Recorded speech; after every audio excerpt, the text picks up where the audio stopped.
раввине Манис Фридман в прямом эфире отвечает на вопросы наших слушателей. Вы услышите мнение самой мудрой книги человечества – Библии, о самых сложных проблемах, стоящих перед современным миром. Присылайте ваши вопросы заранее на наш имейл info@rusa.fm или во время передачи по СМС 347 460 08 77. Добрый день всем, кто сейчас настроен на радио USA. Извиняюсь за свой голос, немножко не мой. Меня зовут Аня Пекерман. И в эфире у нас вторник, а по вторникам я и все, кто понимают немножко то, что понимаю я, и то, что я очень-очень ценю, и невозможно не ценить то, что с нами происходит по вторникам в это время, когда Маниса Фридман проводит с нами этот бесценный час. И поэтому мы говорим «Thank God it's Tuesday», и так и называется эта передача, естественно, по тому же поводу. Только что мы отмечали, праздновали праздник Шавуот, праздник дарования Торы. И каждый раз у нас проходят какие-то праздники, мы надеемся, что вот сейчас у нас произойдет какое-то чудо в жизни, и все повернется, и жизнь будет совершенно вот такая, какая мы мечтаем, правильная, хорошая, что все проблемы уйдут куда-то сразу же. То есть ждем чуда. И в еврейской религии наше чудо — это наша Тора. И все, что у нас связано с Торой, это совершенно чудесно, потому что это действительно то, что нам даровал Всевышний, и то, что абсолютно бесценно. Но вот прошел Шавуот, а чудо вроде бы какие-то не произошли, включаешь телефон, а там все так же, как и было во всех новостях, какие-то там изменения есть. И вот опять приходится делать то, что мы стараемся делать, это иметь веру. Веру в то, что все-таки чудо произойдет, мир станет совершенно изумительным, все проблемы уйдут, и все будет совершенно потрясающе, замечательно, то есть так, как нам это обещано. Вот поэтому сегодня я хотела с Рабби Фридманом поговорить о вере. Мы говорили о многих вещах, но вот распаковать вот это слово «вера», что это значит, и как ее понимать правильно и как ее добиваться правильно. Вот это и будет наш сегодняшний разговор с Рабби Маниса Фридманом. Рабби Маниса Фридман, hello, thank God it's Tuesday.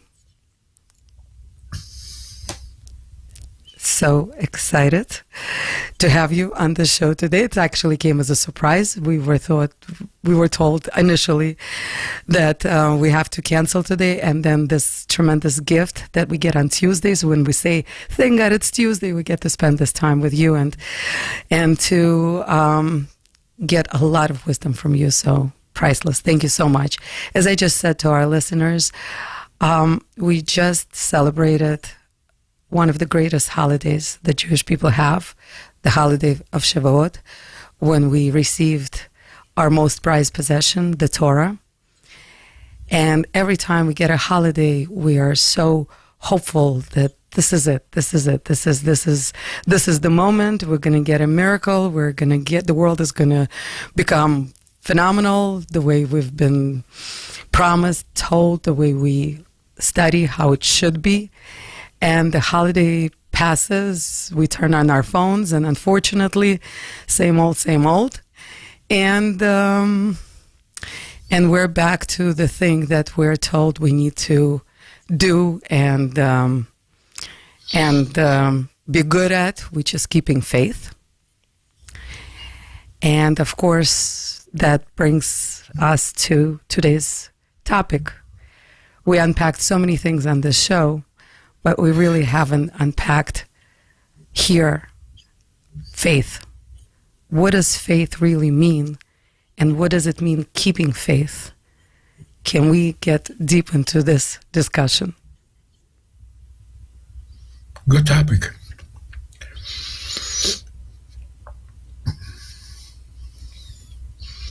It's a very interesting kind of a paradox.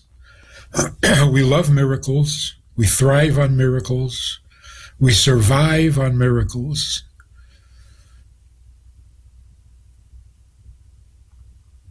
And the one thing that we would expect to be the most miraculous, which is the coming of Mashiach, no, that has to be natural. It cannot be miraculous. It must come from the bottom up, not from the top down. It can't come from heaven. It has to come from earth. Sounds strange. And most people believe that the coming of Mashiach is a miraculous event. There will be miracle upon miracle, and everything will change, and everything will be different miraculously. That is not correct. Because if it could happen miraculously, why is it taking so long? What, are there days in which miracles can't happen? Are there years in which miracles can't happen? And aren't there miracles happening every single day that we see, that we know about, and those that we don't know about and will never know about? So why, of all things, is the coming of Mashiach has to be natural? No miracles. Hard work. Effort on our part. We bring Mashiach, not a miracle.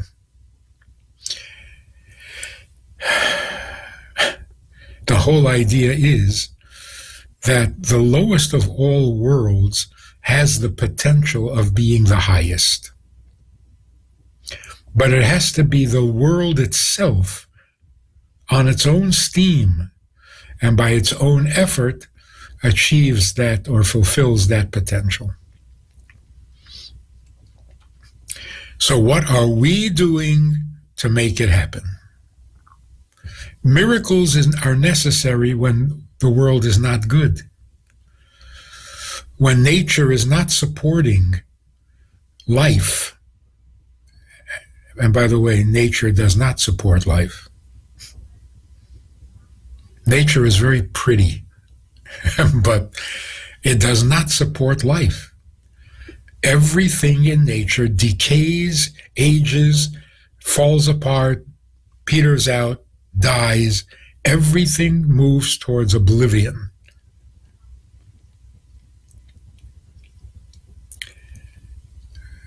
Our job is to change that. Our job is to make nature move upwards instead of downwards, increase instead of decrease, life instead of death. That's our job. So what are we doing? Well, we got to do more. But you're not going to do much if you're not absolutely certain that this is the right thing to do and that the results will come. Where do you get that confidence? Where does this come from? So we call it faith. Believe. Believe means I can't prove it, I can't logically explain it, but I'm so sure that it's going to happen. Now, what in the world is that? Can you ever be sure if you're believing? Can you ever be sure that your belief is true? That is a very strange question. Because by definition, belief means more certain than any argument can make it. Belief is a certainty beyond all questions. Real belief. When a person says, I don't know, I believe it's going to be nice tomorrow, which means I'm very unsure. I'm just guessing. Well, that's not belief. That really is just a guess, a hope, wishful thinking. Real faith means absolute certainty. So there are two ways that we become convinced. One is through faith, and the other is through logic. If you can demonstrate logically that this will be the outcome of this action, then I'm convinced that that's what's going to happen. Which one is more convinced, the believer or the intelligent, the intellectual? We always think the intellectual. So it turns out there is no one more insecure than an intellectual. Because no matter how many proofs I can bring to prove that I am right, as an intelligent being, I know I could be wrong. That's intelligence. So intelligence gives you a logical pattern of thought. It cannot convince you that what you're thinking is true, because if you're convinced that it's true, it's no longer intelligent. Now it's dogma. That's faith. So I asked the student, who is very scientifically, I said, can Einstein's theory be wrong? Can he be wrong about the speed of light? He says, no. He can't be wrong? He says, no. I said, oh, so now we're having an interfaith dialogue. It has become your religion. What do you mean it can't be wrong? That is not intelligent. Intelligence is an assumption, a theory, which could easily be replaced by a better theory. If you don't think like that, you're not scientific at all. So actually, the only true certainty is in faith. But faith has a bad reputation as being irrational, illogical, dogmatic, narrow-minded. What is real faith? Real faith is a little bit mystical. The soul that human beings have experiences far more than it lets us know. For example, my soul knows a lot more than I do. I try to tap into my soul's knowledge base. I succeed to some degree, but there's so much more that my soul knows that I cannot know. So all intelligence is like a trickle down of the great vast store of knowledge that a soul has, and it very gradually, incrementally shares that information with my conscious thinking. So, for example, I have a problem. Intellectual, I have a question. I'm stuck, I can't figure it out. I sit, I think, and think, and think, and all of a sudden I know the answer. What happened? What happened? It's not I figured it out. It's not like I put 2 and 2 together and came to the conclusion that it's 4. No, that's not how it happens. I discover a vastly new idea that I never thought of before. It is not the result of what I already know. It's brand new. Where did it come from? Some people call that genius. If you can discover an idea that nothing you knew before led you to it, it came out of nowhere. Not nowhere. It came out of your soul, because your soul knows so much more than your conscious mind does. So if you open yourself up to the intelligent soul, it will share more information. How do you open yourself up? You yearn for the information. That's what you do when you're thinking about a problem and you don't know the answer. So what are you thinking? What are you thinking? You know the problem, you don't know the answer. So what are you thinking? More than thinking, it's yearning. It's hungering for the answer. And when you develop a hunger for it, it draws the information from the intelligence of your soul.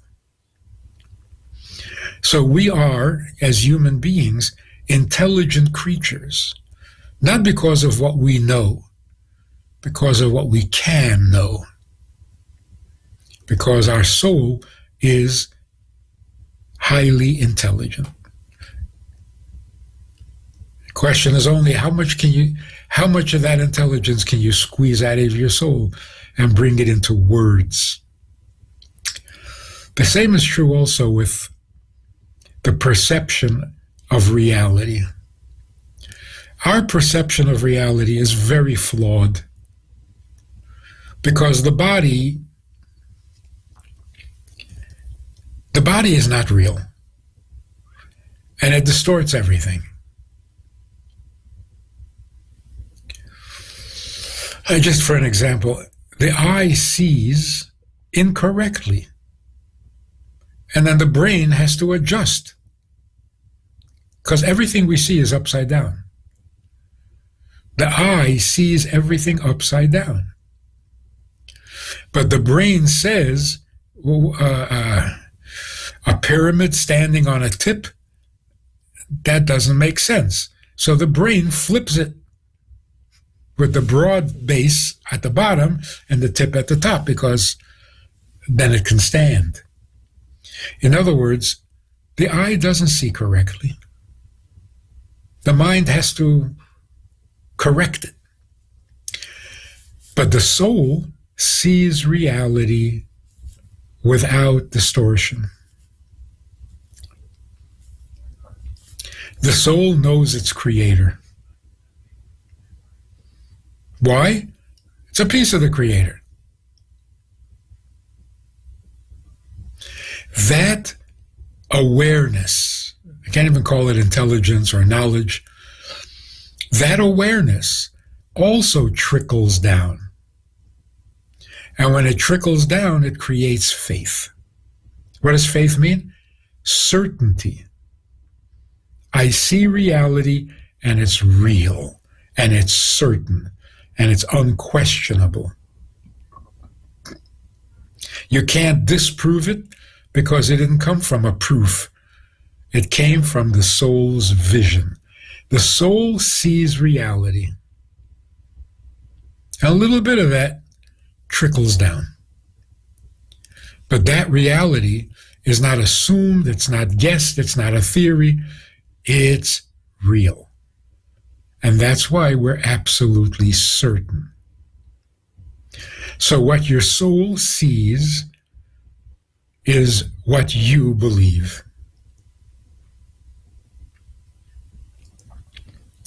So belief does not come from learning, it doesn't come from knowledge, it doesn't come from intelligence. It's much higher and therefore much more certain. It's true. Rabbi Fridman, but how come then some people have more faith and others less faith? In the same way that some people have more intelligence and some people have less intelligence, it's how open you are to your soul. If your mind is open to your soul, it'll get more information, knowledge. If your heart is open to your soul, it'll get more faith. So intelligence is just openness? To intelligence, not to truth. Again, comes from yearning? Yeah. If you have a question you really want to answer, your soul will give you the answer.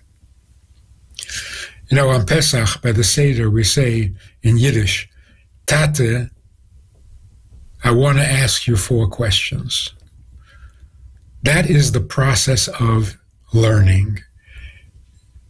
Tate means father, but it also means source. Your father is the source. You begin to exist in your father. That's your soul. So every intelligence is the mind asking its father, tell me the answer. And if you're sincere in your question, your Father, which means the native intelligence of your soul, will give you the answer. Rabbi Friedman, so you're saying it's the extent of being open to the information, whether it's belief or it's intellect or whatever it is. But then the question is, how do we manage that? How do we open ourselves up to the extent where we receive that information and that? Right. So to open yourself up to knowledge, you have to be curious. You have to be hungry for information. To open yourself up to faith, you have to be innocent. In other words, stop distorting what you see. Arrogance, for example, blocks the connection to your faith. Because you want to think of the world your way. You don't want to know how it really is. Like, I have my opinion and I don't care about the facts. Well, and you'll never see reality. So people who are innocent have more faith. You want more faith? Be more innocent. Children have a lot of faith. They believe you absolutely because they're innocent. They grow up and they start distorting everything they see, and they lose their faith. So faith comes from innocence. What is the word?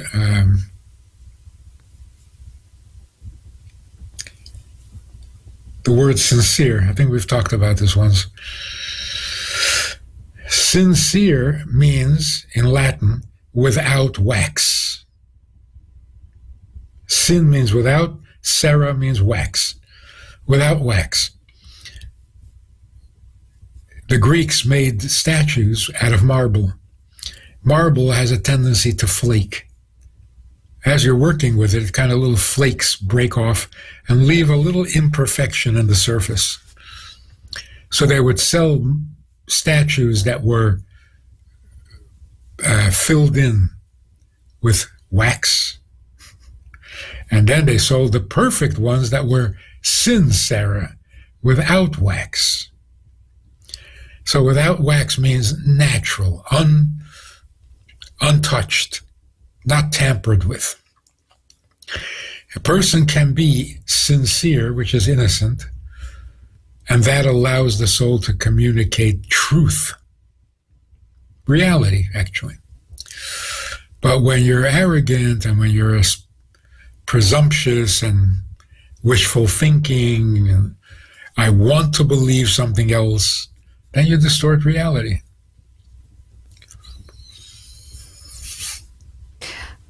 Rabbi Friedman, the thing is, we cannot be certain about our sincerity. We can't be, right now, the biggest doubt is who we are ourselves. And if we have such doubts about who we are ourselves, are we really sincere? I know that a lot of people want to and are trying really hard to open themselves up to faith, to intellect.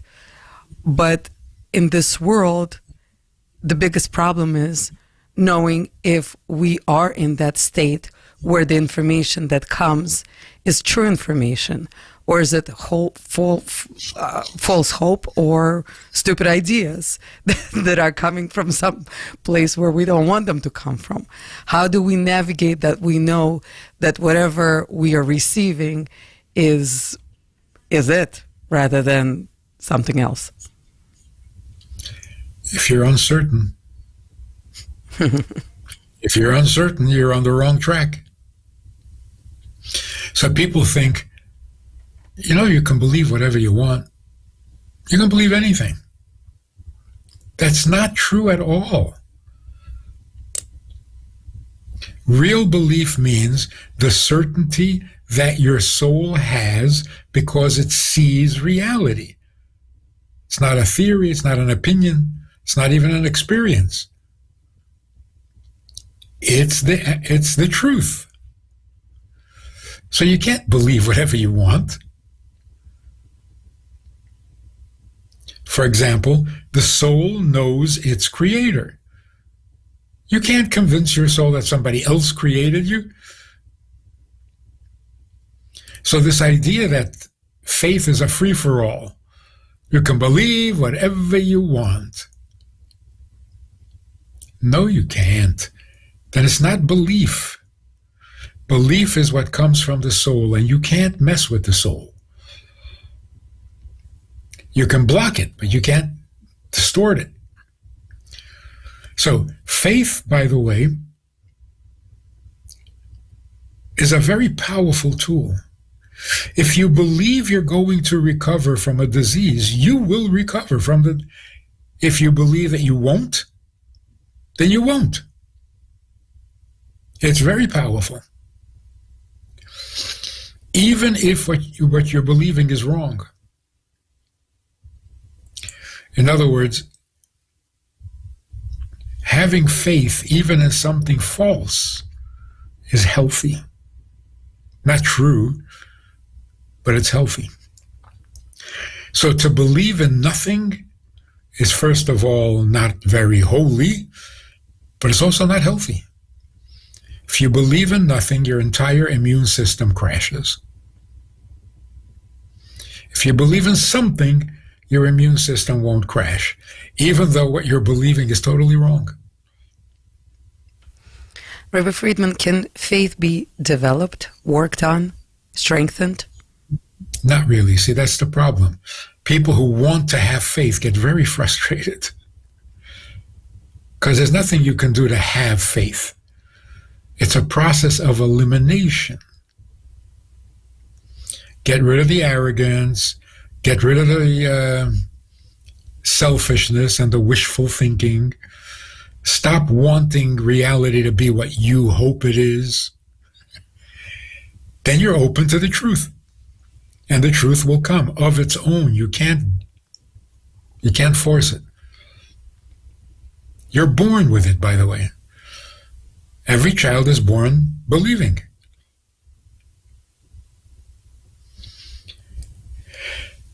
The trick in raising children is to not ruin it. Don't take away their innocence. Don't take away their sincerity. So faith is childlike, not childish. Huge difference. A childlike faith is a wonderful, perfect faith. A childish faith is one you made up.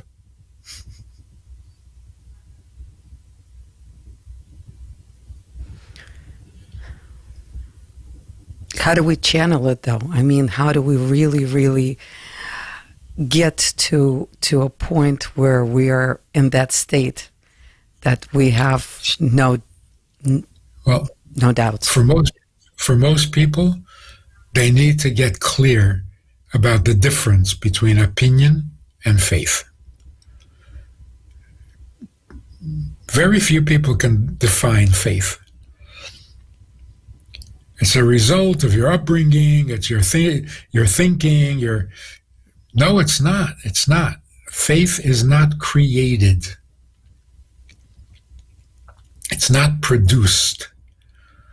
It's the default position of your soul, and if you can listen to your soul, then you will know what's real. If you can't listen to your soul, then you're treading water and making up stuff as you go. And that is not a secure feeling. So the intellectual is the most insecure person in the world.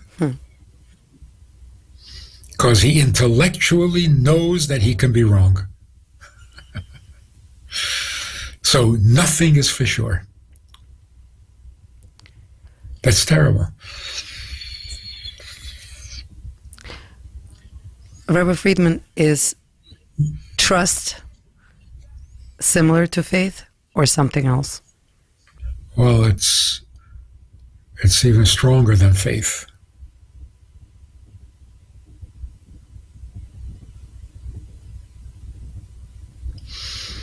If I have faith in you, it means I am sure that whatever you do is going to be good, because you're good. I ask you for a favor. Am I sure you're going to do the favor? How can I be sure of that? If I am sure, that's called trust. So faith means whatever you do is probably good. Trust means, no, you're going to do exactly what I ask you. Now, where do I get confidence in that? So it's like another layer of faith. Not only do I trust that whatever God does is for the good, I trust he's going to give me what I just asked for. That's presumptuous. What makes you think he's going to give you what you asked for?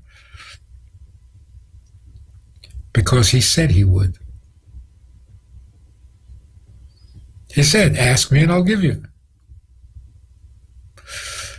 So what happens if I ask and he doesn't give me? Then I go back to faith. Right? Yeah, he's probably right, and it's better for me not to have it. So trust means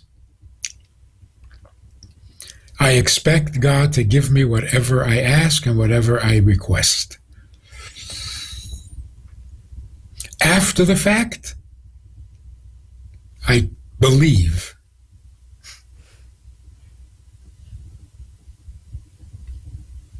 Whether he answers me or not, I go back to faith.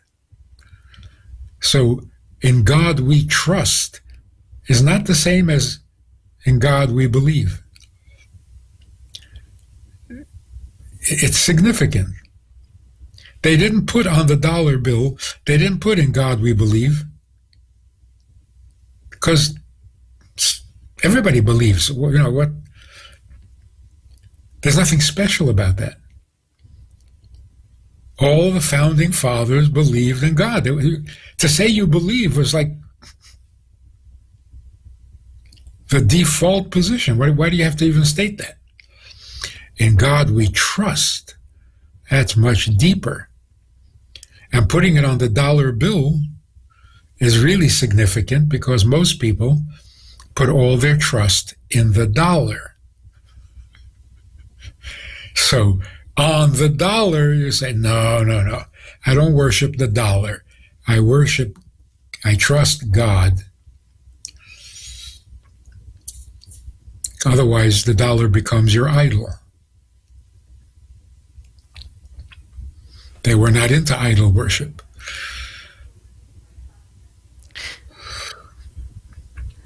Rabbi Fridman, are we the generation of less faith or more faith?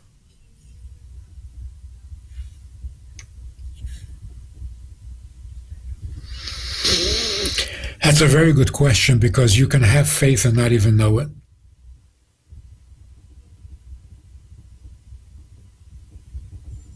You're born believing and you remain a believer even though you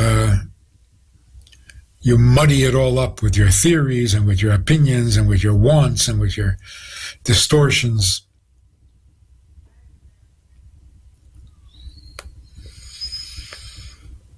I think just even statistically, more than 80% of America are believers. But it's not cool. It's not in vogue. So even somebody who believes, if you ask him, will say no. It's not popular, which is very sad. Because without faith, nothing happens. Nothing happens. It's like billions and billions of dollars spent on finding a cure for cancer. What makes you think there is a cure for cancer? You're so certain that there is a cure that you're willing to spend years and years and billions of dollars You do a couple of years of research. There is no solution. There is no cure for cancer. So you give it up. There's no cure. We looked. There's none. No, look some more. Why? What's motivating you? An absolute conviction there must be a cure for every disease. Where is this coming from? Wishful thinking? No.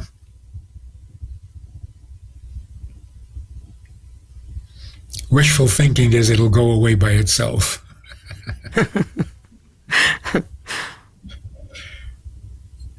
Heavy, deep research, that's not wishful thinking. That's confidence. Where do we get this confidence from? Where do we get the confidence that someday there will be no wars? There will be peace in the world? Well, based on what? All the evidence shows the opposite.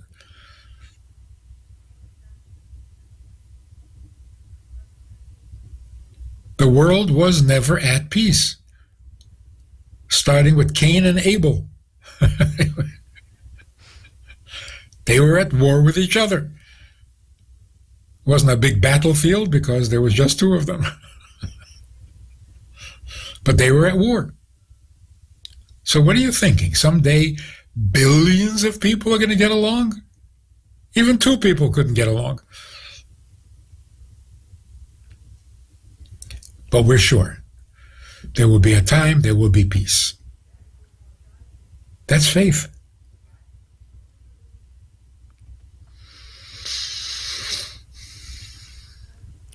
It is childlike, but that's not an argument against it.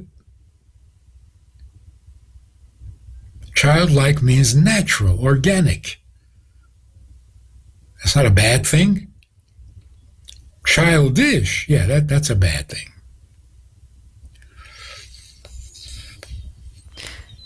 How does naive come into play here? Naive in a positive sense. Don't try to be so smart. Artless.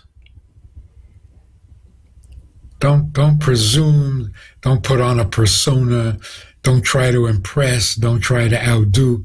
Just let it go and see what's real. That's childlike. Being open is the key. Amazing, amazing, amazing, Rabbi Fridman. Well, this was an incredible gift today for all of us to have this conversation, to get deep into this topic and to, with your help, understand the essence of it. Thank you so much. Absolutely priceless. And we thank you for every single week that you give us this opportunity to get a little bit higher, a little bit smarter, a little bit more elevated. It's incredible. And be confident about it. Is there a possibility that there will always be wars? No, there's no such possibility. That's wishful thinking on the part of some. No, it's not possible. Is it possible that the world was created for no purpose? No, it's not possible. That we know for sure.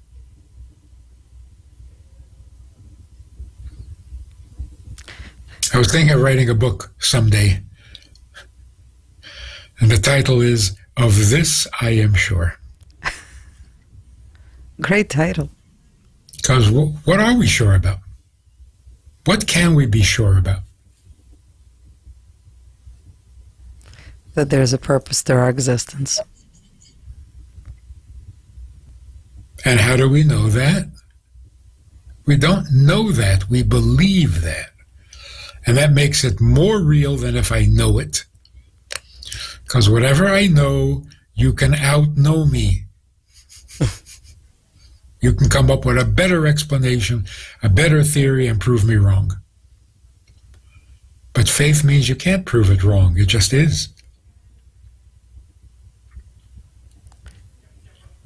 Let's keep faith. Sounds like a great idea. Rabbi Fridman, thank you so much. Thank you for this time you gave us and for the information. And always a pleasure.